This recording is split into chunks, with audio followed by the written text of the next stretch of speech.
I had said that evolution is a fact in the same sense as it's a fact that the Earth orbits the Sun. And somebody wrote in about that saying, it isn't a theory the Earth moves around the Sun, it's a fact we can observe. Evolution is not.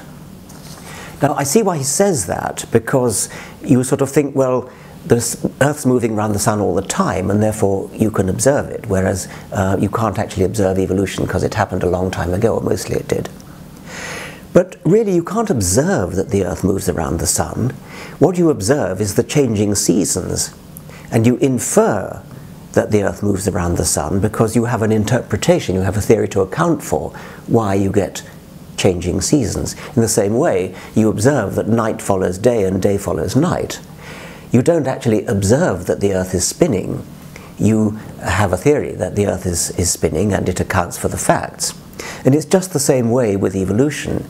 It's true that we can't actually observe at least the major features of evolution happening. We can observe very, very recent, very tiny bits of evolution happening. It's true that we can't watch dinosaurs evolving. We can't watch fish emerging from the sea and becoming land animals. We have to make inferences, and we make inferences on the basis of the evidence available, in just the same way as we make inferences about the Earth's orbit by looking at the seasons and the Earth spinning by looking at the day-night cycle.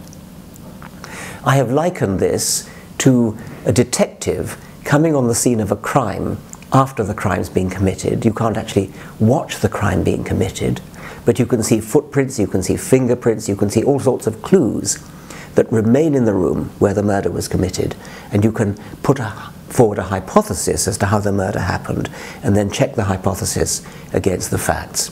And to a greater or lesser extent, the detective can come to a firm conclusion about who the murderer was. And it's just the same way with evolution, except that the number of clues that we have after the crime, so to speak, are enormously more, enormously richer than those that any detective normally is privileged to see.